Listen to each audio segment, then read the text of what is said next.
तारीख में कुछ लम्हे ऐसे होते हैं जब वक्त जैसे रुक जाता है। फरवरी 1792, मकाम सेरिंगापट्टम। तीसरी एंग्लो मैसूर जंग खत्म हो चुकी थी और अंग्रेज, निज़ाम हैदराबाद और मराठे तीनों ने मिलकर मैसूर को एक जिल्लत आमेज मुआहिदे पर मजबूर कर दिया, मुआहिदा-ए सेरिंगापट्टम। इस मुआहिदे के तहत सुल्तान से आधी सल्तनत छीन ली गई और करोड़ों रुपए जंगी हर्जाने में मांगे गए, मगर असल जख्म वो शर्त थी जो दिल चीर दे।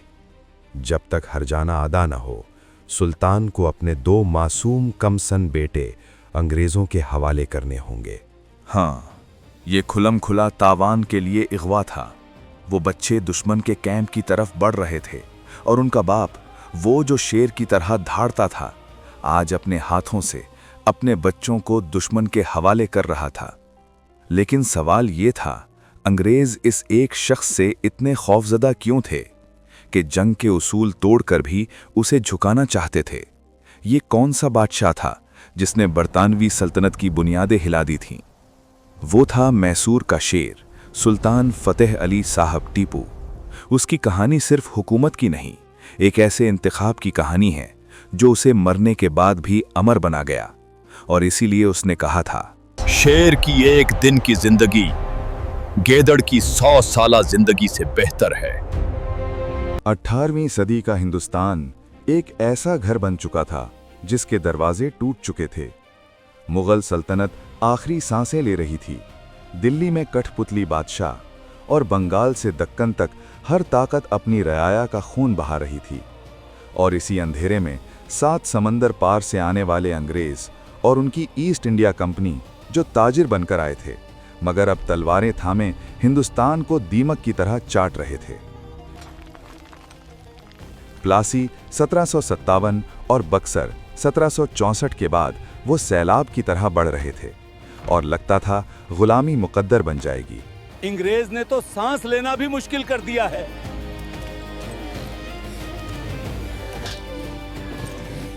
मगर जनूब के जंगलों और पहाड़ों में एक चट्टान खड़ी थी, मैसूर। यहाँ न कोई ऐश परस्त नवाब था, न मौरूसी बादशाह। यहाँ एक सिपाही हुक्मरान था, नवाब हैदर अली। एक आम नाख्वानदा सिपाही, मगर ऐसी जंगी जहानत कि मैसूर की बिखरी फौज को उसने एक खौफनाक जंगी कुवत बना दिया। हैदर अली जानता था असल खतरा पड़ोसी नहीं, वो सफ़ेद फार्म हैं जो समुंदर के रास्ते आए हैं। इसीलिए उसने अपने बेटे फतेह अली को शहजादा नहीं, सिपाही बनाया। फतेह अली उर्फ टीपू सुल्तान 15 बरस में मैदाने जंग में था और तलवार के साथ सिफारत और जदीद इल्म भी सीख रहा था। वो अरबी, फारसी, उर्दू, कन्नड़ और फ्रांसीसी जानता था ताकि दुश्मन के दुश्मन से सीख सके और उस दौर की जंगी हिकमत अमली समझ सके। फिर 1767 की पहली एंग्लो मैसूर जंग में अंग्रेजों को पहला झटका लगा। 17 साला टीपू तूफान बनकर मद्रास तक पहुंचा और अंग्रेज पहली बार एक हिंदुस्तानी के सामने झुके। मुआहिदे मद्रास 1769। ये ऐलान था कि शेर जाग चुका है। और फिर सितंबर 1780, मकाम पोलीलोर। कर्नल बेली अपनी फौज और गुरूर के साथ आया, मगर टीपू के जाल में फंस गया। रॉकेटों की आग ने बारूद खाने उड़ा दिए, सफ़ें टूट गईं, नज्म टूट गया और फिर ये जंग नहीं रही, शिकार बन गई। हजारों अंग्रेज मारे गए या कैदी बने और लंदन तक कोहराम मच गया। मैसूर जीत रहा था, मगर दिसंबर 1782 में जंग के बीच टीपू सुल्तान के वालिद हैदर अली इंतकाल कर गए। अंग्रेज समझे मैसूर यतीम हो गया, फौज बिखर जाएगी। मगर टीपू सुल्तान ने आंसू पोंछे, तलवार उठाई, फौज को मुत्तहिद रखा और लड़ाई जारी रखी। आखिरकार उसने अंग्रेजों को एक और मुआहिदे पर मजबूर किया, मुआहिदा-ए मंगलोर। अब टीपू सिर्फ मैसूर का हुक्मरान नहीं था, वो आज़ादी की आखिरी उम्मीद बन चुका था। लेकिन वो जानता था ये फतह आर्जी है, अंग्रेज वापस आएंगे और उन्हें सिर्फ तलवार से नहीं रोका जा सकता। उसे एक ऐसी टेक्नोलॉजी चाहिए थी जो आने वाली जंगों का नक्शा बदल दे। फिर एक रात अंधेरे में अंग्रेजी कैंप में एक अजीब कान फाड़ देने वाली सीटी गूंजती है, किसी चुड़ैल की चीख की तरह।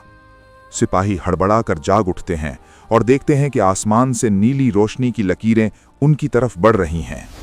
ये न तीर थे न आम गोले, ये थी उड़ती हुई मौत। जमीन से टकराते ही जबरदस्त धमाके होते, बारूद खाने उड़ जाते, खैमे जल उठते और भटके हुए घोड़े अपनी ही फौज को रौंद देते।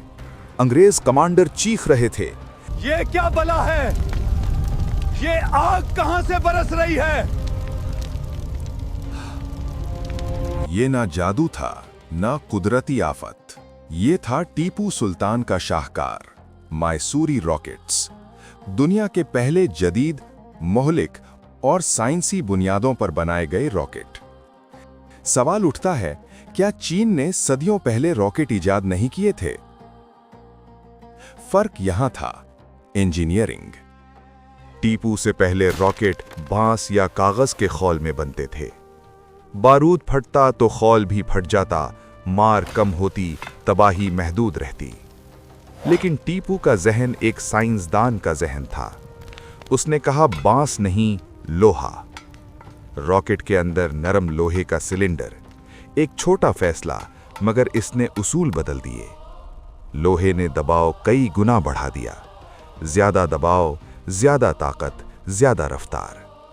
जब दुनिया के रॉकेट चंद 100 मीटर जाते थे, टीपू के रॉकेट 2 किलोमीटर दूर तक निशाना लगाते थे। ये दुनिया के पहले फौजी मयार के रॉकेट थे, उस दौर के क्रूज मिसाइल। उनका डिजाइन भी मोहलिक था। लंबी बांस की लकड़ी इस्तेहकाम देती और कुछ रॉकेटों के सरों पर तेज धार तलवारें लगी होतीं। ये गिरते तो रुकते नहीं, उछलते फिसलते सांपों की तरह मुड़ते और दुश्मन की सफ़ें काटते चले जाते। अंग्रेज इन्हें उड़ती हुई वबा कहते थे, एक ऐसा नफसियाती हथियार जिसकी आवाज़ ही हौसला तोड़ देती थी। ये कोई रातों रात ईजाद नहीं थी। टीपू ने मैसूर में एक मुकम्मल फौजी सनती निज़ाम कायम किया। सिरंगापट्टनम, चित्रादुर्गा और बिदनौर में तहकीकी मराकज़, जहां साइंसदान, लोहार और कारीगर धात, बारूद और जावियों पर तजर्बे करते थे। रॉकेट चलाने के लिए खुसूसी फौज कुशून बनाई गई, हर ब्रिगेड के साथ रॉकेट यूनिट, और तारीख बताती है 5000 से जायद तरबियत याफ्ता रॉकेट बरदार। सोचिए, जब ये सब एक साथ आग बरसाते होंगे, मंजर कैसा होगा। यही टेक्नोलॉजी थी जिसने पोलीलोर में कर्नल बेली की फौज तोड़ दी और अंग्रेजों को मुआहिदे पर मजबूर किया। टीपू ने साबित कर दिया कि हम सिर्फ जज्बात की कौम नहीं, इजादात की कौम भी हो सकते हैं। वो जंग नहीं, खुद कफालत की बुनियाद रख रहा था, क्योंकि वो जानता था दुश्मन से हथियार खरीदे जाएं तो गुलामी यकीनी होती है। फिर सवाल ये है, इतनी जदीद टेक्नोलॉजी और हजारों रॉकेट बरदारों के बावजूद टीपू हारा कैसे? जो आसमान से आग बरसाता था, वो जमीन पर कैसे घिर गया? जवाब न दुश्मन की ताकत में है, न टेक्नोलॉजी में। असल जवाब है गद्दार, जो उसी के अपने घर के अंदर छुपे बैठे थे। गद्दारी एक ऐसा कैंसर होती है जो जदीद तरीन हथियारों को भी बेकार बना देती है। क्योंकि टेक्नोलॉजी मिसाइल रोक सकती है, मगर पीठ में घोंपा गया खंजर नहीं। टीपू सुल्तान के पास सब कुछ था, दुनिया की बेहतरीन रॉकेट टेक्नोलॉजी, 50,000 तरबियत याफ्ता फौज और सेरिंगापट्टम जैसा नाकाबिले तस्खीर किला। अंग्रेज जानते थे कि आमने सामने की जंग में इस शेर को शिकस्त देना मुमकिन नहीं। पोलीलोर से मैंगलोर तक उन्हें हर जगह जिल्लत उठानी पड़ी। 1792 की जंग में भी वो टीपू को मुकम्मल तौर पर ख़त्म न कर सके, सिर्फ उसके बेटों को यरगमाल बना सके। अब अंग्रेज़ों के जहन में एक ही सवाल था, टीपू को ख़त्म कैसे किया जाए? जवाब था, अगर दीवार न टूटे तो दरवाज़ा अंदर से खुलवाओ।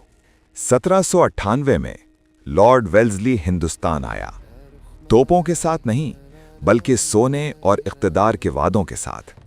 उसका उसूल सादा था, जो तलवार से न डरे वो सोने से खरीदा जा सकता है। और बदकिस्मती से टीपू के अपने दरबार में आस्तीन के सांप मौजूद थे। मीर सादिक वजीर आजम, जिसे सुल्तान अंधा एतमाद देता था।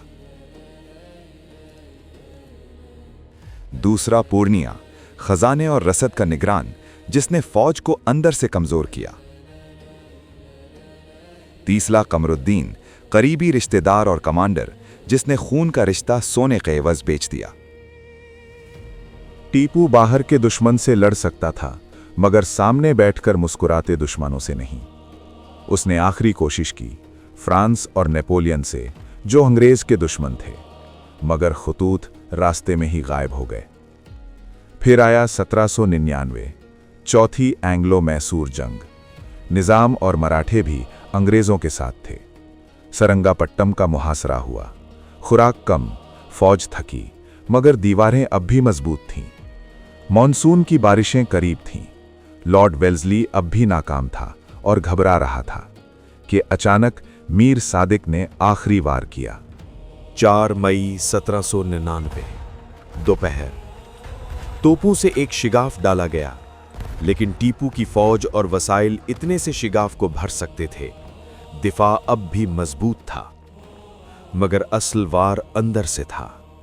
मीर सादिक ने सिपाहियों को तन्हा का बहाना देकर दीवार से हटा दिया। ये दिफा नहीं था, ये दरवाजा खोलना था। चंद ही लम्हों में बरतानवी फौज शिगाफ से अंदर आ गई। वो किला जो महीनों में न टूटा था, 10 मिनट में फतह कर लिया गया।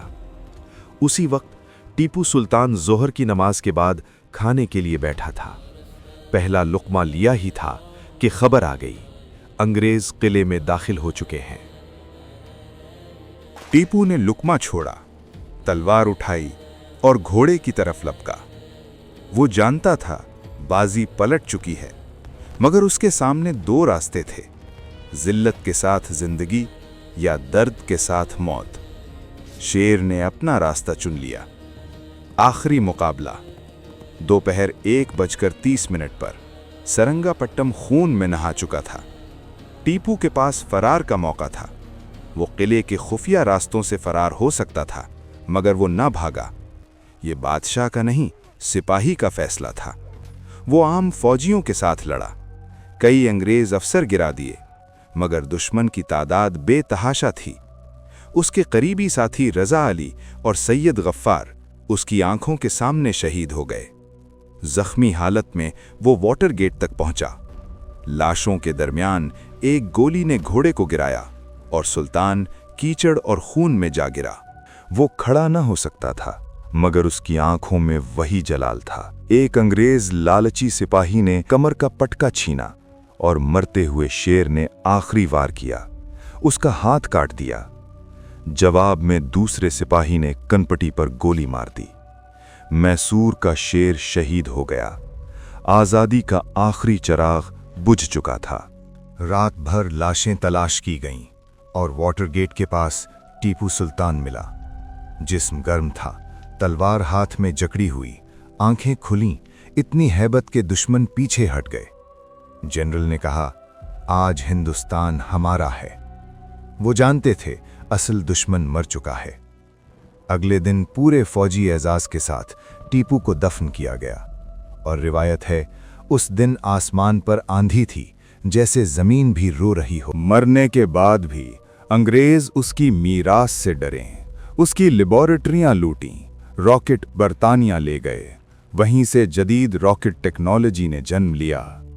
आज भी दुनिया की साइंस मानती है जदीद रॉकेटों का पहला खाका यूरोप में नहीं, सिरंगापट्टनम में बना था। और गद्दार मीर सादिक जंग के चंद घंटों बाद अपनी ही कौम के हाथों मारा गया। उसका नाम हमेशा के लिए लानत बन गया। टीपू सुल्तान ने एक दिन चुना, मगर वो दिन आज भी जिंदा है। फैसला आज भी वही है, गीदड़ की 100 साला जिंदगी या शेर का एक दिन। अगर ये वीडियो आपको पसंद आई हो तो वीडियो को लाइक करें, चैनल को सब्सक्राइब करें और तारीख के इस सफ़र में हमारे साथ जुड़े रहें।